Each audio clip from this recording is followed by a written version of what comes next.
মহানগৰত ঘৰ হ'লেও কিন্তু আমাৰ মনবোৰ গাঁৱলীয়া আৰু খেতি বাতি কৰি ভাল পাওঁ, কিন্তু সা সুবিধা বহুত বেছি বিশেষ নাই। তথাপিও দুই এটা ঘৰখনত কিন্তু আমাৰ লগাই থোৱা আছে, যাতে বছৰটোলৈ আমাৰ চিন্তা নাথাকে। নমস্কাৰ, মই লখিমীয়ে আপোনালোক সকলোকে মোৰ অন্য এটি নতুন ভিডিঅ'ৰ মাজলৈ স্বাগতম জনাইছোঁ। ভিডিঅ'টো ৰাতিপুৱাৰে পৰা আৰম্ভ কৰিছোঁ। এফালে ৰাতি মই জিৰা তিয়াই থৈছিলোঁ, সেইখিনি এতিয়া বইল হ'বলৈ দিলোঁ। আজি আকৌ মা অকণমান মোতকৈ সোনকালে উঠিলে, ৰাতিৰ ধুই থোৱা বাচনখিনিও মায়ে ধুনীয়াকৈ জেগাত থ'লে। আৰু আনফালে এয়া মই পাচলিবিলাক ৰাতি ধুই টাৱেল এখনত মেলি থৈছিলোঁ শুকাবৰ কাৰণে।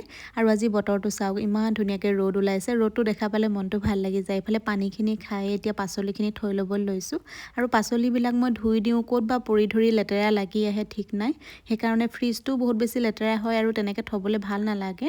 আৰু এইফালে মই এতিয়া চাহ বনাইছোঁ, মোৰ কাৰণে গ্ৰীণ টি, আৰু মায়ে ক'লে একাপ লাল চাহ খাম। এনেকৈ লাল চাহ কাপ বাকী মাক দিলোঁ। এইফালে দুইটাকে পঢ়িবলৈ দিছোঁ। আৰু একে ঠাইতে পঢ়িলে মানে দুইটাই মানে এনেই খুটিয়া খুটি লাগি থাকে। সেইটো কাৰণে মাজনী মাৰ ৰুমত পঢ়ি আছে, এইফালে বেটাক ইয়াতে পঢ়িব দিছোঁ। আনফালে মই বোলো ঘৰটো সাৰি লওঁ চাহকাপ খাই লৈ। যিহেতু পাকঘৰৰ পৰাই মই সদায় ঘৰ সাৰিবলৈ আৰম্ভ কৰোঁ। আৰু মা গা ধুবলৈ মানে যাব হৈছেই। মাৰ ৰাতিপুৱাৰ কাম হৈছে সোনকালে গাটো ধুই গোঁসাই ঘৰৰ চাকি জ্বলোৱা। সেইকাৰণে মায়ে মানে গা ধুই আহি চাকি জ্বলাই মানে ঘৰটো ঝাৰু মাৰি ল'লোঁ। এইফালে ৰাতিপুৱা মানে শুই উঠাৰ পিছত মই বুলিয়ে নহয়, সকলো মাইকী মানুহৰে ৰখিবলৈ আৰু সময় নাথাকে। ইটোৰ পিছত সিটোৰ কাম আৰু সময়মতে খোৱা বোৱা যা যোগাৰ দিবলৈ হয়েই। আৰু মই যেতিয়াৰ পৰা বিয়া হৈ আহিছোঁ তেতিয়াৰ পৰা কিন্তু আমাৰ মাক হ'লে মই ঘৰ মোচাডাল ধৰিবলৈ দি আজিলৈকে নাই পোৱা। কাৰণ তেওঁ নোৱাৰে ইমান ডাঙৰ ঘৰটো সাৰা মোচা কৰিবলৈ। মই যিমানখিনি পাৰোঁ, যেতিয়ালৈকে পাৰোঁ কৰিয়ে আহিছোঁ সদায়। আৰু এইফালে ঘৰটো মুচি ল'লোঁ, এতিয়া গাটো ধুই আহিলোঁ আৰু অকণমান ছানস্ক্ৰীম লগাব লৈছোঁ। মই ঘৰত থাকিলেও ছানস্ক্ৰীম লগাওঁৱেই, ঘৰত থাকিলেও ছানস্ক্ৰীম লগাব লাগে, স্কিনটো ভাল হৈ থাকে। আনফালে এয়া আটা কেইটামান মঠি থৈ গৈছিলোঁ, মই পুৰি বনাইছোঁ, লগত কণী আমলেট বনাই তেনেকেই ব্ৰেকফাষ্টটো মানুহজনক কৰাই এয়া ডিউটিলৈ তেওঁক উলিয়াই পঠিয়াব লৈছোঁ। আৰু তেওঁক যদি ৰাতিপুৱা ব্ৰেকফাষ্টত কিবা এটা ভালকৈ খুৱাই পঠিয়াব পাৰোঁ, তেতিয়া আৰু মনটো মানে ভাল লাগি থাকে। পিছত লাগিলে মই নিজেই কিবা খাওঁ নেখাওঁ একো ঠিকনা নাথাকে।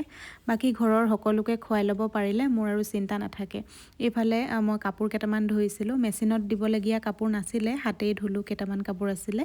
আনফালে এয়া হাতে ছিঙিব পৰাকৈ আমাৰ তামোল আমাৰ ভালেমানখিনি লাগে। এডাল গছত তামোলৰ গছ কেইবাজোপাও আছিলে, কিন্তু আমাৰ ঘৰটো বনাওঁতে কাটি দিব লগা হ'ল। এজোপা এতিয়া ৰাখি থৈছোঁ আৰু পিছফালে পুলি লগাইছোঁ, পিছতকৈ আপোনালোকক দেখাম বাৰু। আমাৰ আকৌ তামোলকেইটা ডাঙৰ ডাঙৰ আৰু খাবলৈও খুব মিঠা আৰু গাত নধৰে। তামোল পাপাই বহুত বেছি খাইছিলে, কিন্তু এতিয়া তামোল খোৱা মানুহ তেনেকৈ নাই। তথাপিও আলহী এজন আহিলে তামোল এখন কিনি আনি বাৰু আমাৰ খুৱাব নালাগে। আৰু সকাম নিকাম অকণমান কৰিলে মানেও তামোল কিনিব নালাগে। বছৰটোৰ কাৰণে অভাৱ নাই আৰু তামোলৰ। আৰু এতিয়া মানে তামোলখিনি মায়ে গুৱাই ৰাখিব বোলে, সেইকাৰণে মই অলপমান ছিঙি আনি থ'লোহি। এইফালে দুপৰীয়া ভাত খাবৰ কাৰণে মানুহজনে মাছ আনিছিলে, মাছখিনি ফ্ৰাই কৰিলোঁ, লগতে বন্ধাকবি আৰু গাজৰৰ চব্জি এখন বনালোঁ, দালি বনালোঁ। তেনেকেই গোটেইকেইটাই ভাতকেইটা খালোঁ। আৰু এইফালে এতিয়া বাচনখিনি ধুই ল'বলৈ লৈছোঁ। বাচন আকৌ বহুত বেছি নোলায়, কাৰণ মই বনাই থাকোঁতেই যিখিনি বাচন ওলায় দুই এটাকৈ ধুই যাওঁ, সেইটো কাৰণে।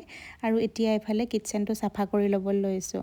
আৰু যিমান ভাগৰ লাগিলেও মানে মই কিটচেনটো গোটেইখিনি চাফ চাফাই কৰিহে তাৰপিছতহে ৰেষ্ট কৰিবলৈ যাওঁ। এইফালে এইখিনি কৰাৰ পিছত এতিয়া গধূলি চাহ তাহ খাই মই এক্সাৰচাইজ কৰিলোঁ 1 ঘণ্টা। এক্সাৰচাইজ মই ৰেগুলাৰ কৰোঁ, ৰাতিপুৱা সময় নাপালে গধূলি কৰোঁ। আৰু ভণ্টি এগৰাকীয়ে মই কি এক্সাৰচাইজ কৰোঁ দেখাবলৈ কৈছিলে, বাৰু কেতিয়াবা দেখাম বাৰু। এইফালে মাংস আনিছিলে ৰাতিৰ কাৰণে, গোটেইখিনি যা যোগাৰ কৰি এতিয়া বনাবলৈ লৈছোঁ। আৰু ৰাতি আকৌ মই ভাত নাখাওঁ, মাংসহে খাম অকল। বাকী সকলোৰে কাৰণে ভাত বনালোঁ বাৰু। ভিডিঅ'টো ইমানেই আছিলে, আজিলৈ আহিছোঁ, বাই।